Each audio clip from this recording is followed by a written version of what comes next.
जय हिंद फ्रेंड्स। तो हम पढ़ रहे थे धीर सिंह धाबा की शिक्षा विज्ञान की बुक, और धीर सिंह धाबा की शिक्षा विज्ञान की इस बुक में हमने अभी जो कुछ भी रीड करा उसको फटाफट से एक नजर को हो जाते हैं। ठीक है, तो हमने क्या क्या पढ़ा।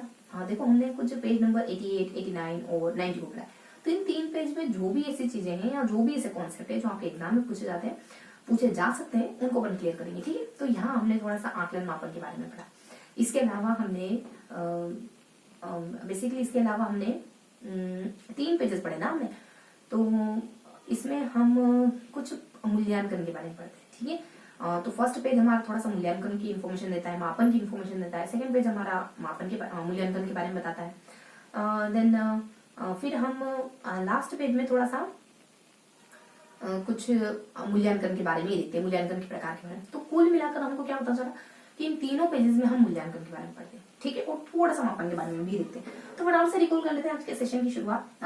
आज के सेशन में हम क्या क्या पढ़ने वाले, फटाफट से शुरू करते हैं। ठीक है, तो आज हमने क्या पढ़ा, तो हमने 3 पेजेस पढ़े।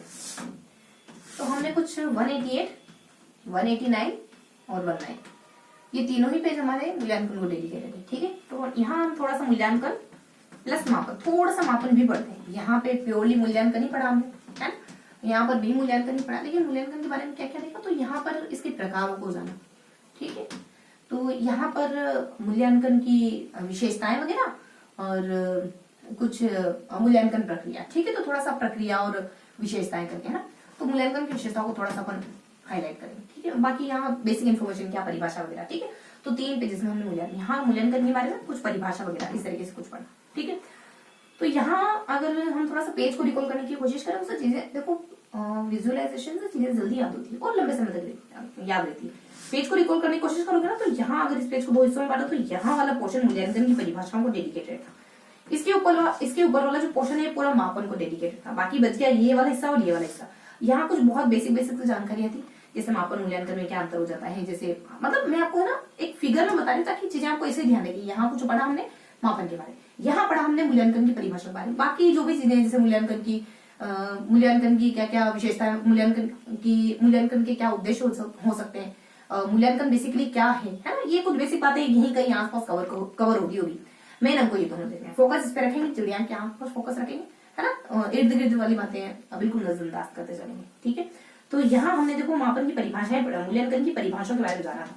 परिभाषा को हमने किस तरीके से याद करा था, देखो पता होना चाहिए मूल्यांकन क्या होता है। कोई कहता है निर्णय देने की प्रक्रिया मूल्यांकन कहलाती है, तो कोई कहता है कि मूल्यांकन तो निरंतर चलने वाली प्रक्रिया है, तो कोई कहता है कि मूल्यांकन बेसिकली एक समावेशी प्रक्रिया हो सकती है ना। और इस तरीके की अलग अलग परिभाषा दी जाती है मूल्यांकन की। ब्लूम कहते हैं कि प्रभावशाली प्रक्रिया है। तो अलग अलग विद्वानों ने अलग अलग परिभाषा दी। तो विद्वानों के नामों को अगर याद करें थोड़ा सा अपन, तो हम कहते हैं कि राधा की बीवी मच्छर मारने का काम करती है, तो अपन ट्रिक बनाते हैं राधा, है ना, राधा और बीवी और मसर, है ना, ऐसे कहते हैं अपन मसर। तो देखो कुछ गेज के द्वारा, रेमर्स और गेज है, ये कहते हैं वांछनीय प्रक्रिया है मूल्यांकन। और डी से अपने कुछ दांडेकर कहते हैं कि शिक्षा के उद्देश्य कहाँ किस सीमा तक प्राप्त हुए ये बताता है मूल्यांकन। और बाकी ब्लूम कहते हैं कि प्रभावशाली प्रक्रिया, मतलब पढ़ाई को प्रभावशाली बनाने का एक तरीका। वेस्ले कहते हैं समावेशी प्रक्रिया। और एम से बस फिनिश करते हैं, बस 1 मिनट रुकेंगे, थोड़ा सा मैं 1 मिनट रुकेंगे,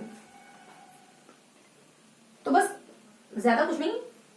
ठीक है, तो अब अपन थोड़ा सा पढ़ लेते हैं कि हमको यहाँ क्या देखना है। ठीक है, तो एम से अपने आ जाते हैं एक मुफात करके, कहते हैं कि लगातार कंटिन्यूस होने वाली प्रक्रिया। एस से कह देते हैं कुछ स्टोन और स्टार कहते हैं निर्णय, है ना, और स्टोन कहते हैं कुछ प्राविधिक पद की प्रक्रिया।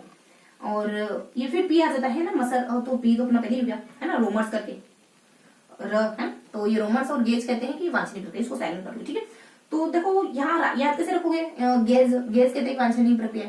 आप चूल्हे की तुलना में गैस पर रोटी बनाओगे तो ज्यादा ठीक होगा, ज्यादा वांछनीय होगा, अच्छा होगा ना।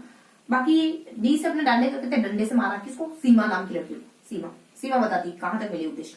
अब बी से ब्लू कलर सबको प्रभावित करता है, प्रभावशाली प्रक्रिया।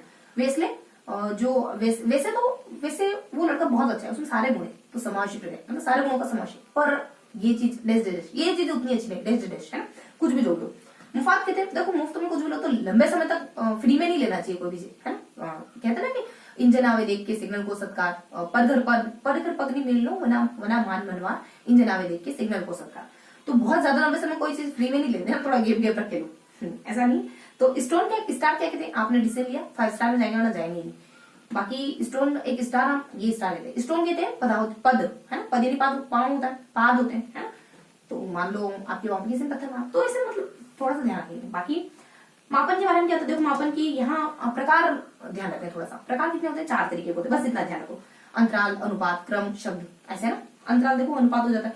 अंतराल कहते हैं बेसिकली, अनुपात कहते हैं कि आपके 70% है, और अंतराल कहते हैं कि आपके मान लो उससे 20% ज्यादा है, दो नहीं चलो 20% ज्यादा है। वहीं क्रम में कहते हैं कि आप उससे आगे हो, 20% ज्यादा है तो आप उससे अगले मतलब नेक्स्ट लेवल पे आप उससे।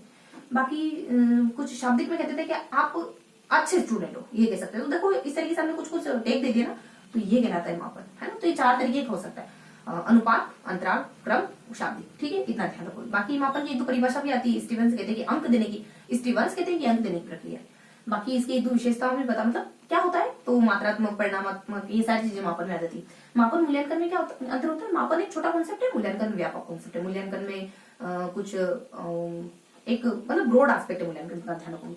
मापन के बाद ही मूल्यांकन हो सकता है। आपने किसी को 70 कहा कि आपका तुम्हारा IQ 70 है, तो हमको पता चला कि मंदबुद्धि बच्चा है ना। तो इससे हमें क्या पता चला, मतलब मापन से हमको क्या पता चला कि बच्चा मंदबुद्धि, तो पहले आपने मापन करा, देन आपने मूल्यांकन करा। तो ये बेसिक बात है। मूल्यांकन की विशेषता क्या होती है, मूल्यांकन से आप सिलेबस को सुधारते हो। पहले हो सकता है कि पाठ्यक्रम में कोई मिस्टेक बहुत क्लिष्ट बनाओ, बच्चे की लेवल का नहीं हो, और टीचर की वीडियो में करेक्शन करते हो, है ना, और बच्चे के उद्देश्य को देखते हो, बच्चे के उद्देश्य कहाँ तक मिले, वीडियो में करेक्शन करते हो, तो ये आप मूल्यांकन के थ्रू कर सकते हो। तो ये बेसिक सी बात है जो मैंने आपको बताया, अंडरस्टैंडिंग लेने की बात है। अब मूल्यांकन की विशेष बातें देखो, यहाँ कुछ खास बातें हैं। मूल्यांकन की प्रक्रिया बताते, थोड़ी विशेषताएं बताते। विशेषताएं तो आप जानते हो, V3 करके ध्यान रखोगे, है ना। कुछ भेद्यता है, वस्तुनिष्ठता, विश्वसनीयता, व्यापकता, मितव्ययिता, व्यवहारिकता, मानक, मानकीकृत, ये सब। देखो विश्वसनीयता को ध्यान रखोगे, अलग अलग समय पर कॉपी चेक हो रही तो एक ही नंबर मिलनी चाहिए। वे जिस चीज को मापने के लिए आपने परीक्षण करा है वही चीज मापी जानी चाहिए। भिन्न मापने के लिए परीक्षण बनाने और पता चल रहा है आपको इससे प्रायिकता के बारे में ज्ञान हो रहा है ना, तो ये ऐसा नहीं होना चाहिए। तो ये कुछ विशेषताएं होती है, ध्यान रखोगे। बेसिक लिखने की जरूरत है नहीं। बाकी मूल्यांकन की प्रक्रिया ध्यान रखोगे। प्रक्रिया में तीन बातें शामिल होती है। प्रक्रिया में कौन कौन सी 3 बातें शामिल होती है, ट्रायंगल के थ्रू याद रखोगे। तो यहाँ अपन उद्देश्य डिसाइड करते हैं, उसके बाद अनुभव देते बच्चों को, लास्ट में मूल्यांकन कर लेते हैं। और यही ट्रायंगल बताया गया है कॉन्सेप्ट ऑफ इवोल्यूशन बुक में, जो कि लिखी गई है NCERT के द्वारा, ठीक है। तो थोड़ा सा ध्यान रखेंगे कि यही ट्रायंगल कहाँ बताया गया, कॉन्सेप्ट ऑफ इवोल्यूशन बुक में, कॉन्सेप्ट ऑफ इवोल्यूशन, ठीक है। ये बुक इसी ट्रायंगल के बारे में बताती है। मूल्यांकन की प्रक्रिया के बारे में मैंने आपको बता दी, ठीक है। तो एक ही पॉइंट यहाँ पे ज्यादा अहम है। बाकी मूल्यांकन के प्रकार आप जानते हो, मूल्यांकन के प्रकार 2 तरीके हो सकते हैं, एक तो परिणाम, एक गुणात्मक, है ना। एक तो परिणामात्मक और गुणात्मक, बस इतना ही ध्यान रखना है। 2 तरीके होते हैं, इनको ध्यान रखोगे बात बन जाएगी। एक तो परिमाणात्मक, एक हो जाते हैं गुणात्मक, ठीक है। तो परिणाम में क्या आता है, लिखित, मौखिक परीक्षा, प्रायोगिक परीक्षा। गुण में क्या आता है, जो भी आपने इसके अलावा सुना है, प्रश्नोत्तर है, साक्षात्कार है, रेटिंग स्केल है, व्यक्ति इतिहास विधि वगैरह हो जाता है।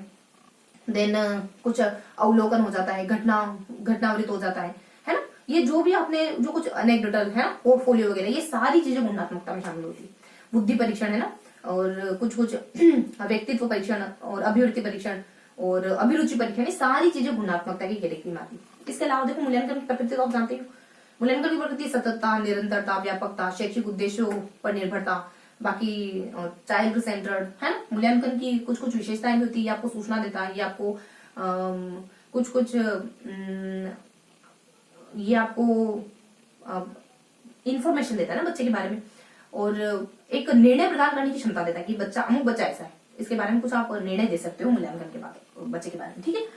इसके अलावा देखो मूल्यांकन के कुछ टूल्स भी हो सकते हैं। क्या क्या टूल्स हो सकते हैं, या तो आप टेस्ट के जरिए बच्चे के बारे में पता कर सकते हो, या फिर बच्चे के जो आलेख वगैरह है, पोर्टफोलियो वगैरह, जो भी दैनिक डायरी वगैरह, उससे बच्चे के बारे में पता कर सकते हो।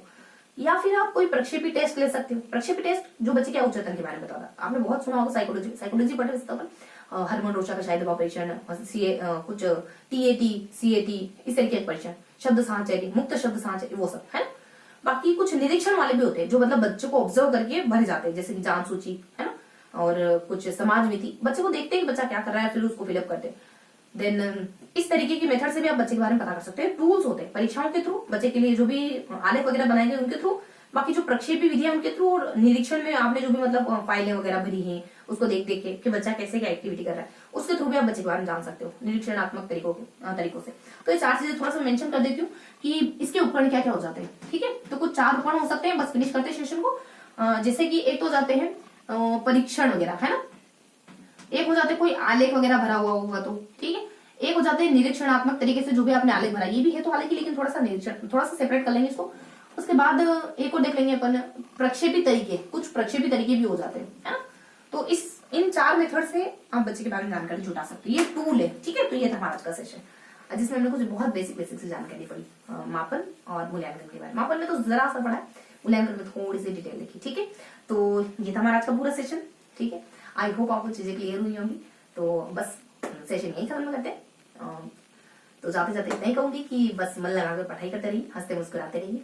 फिर मिलेंगे इसी किसी अगले सेशन में, तब तक के लिए जय हिंद।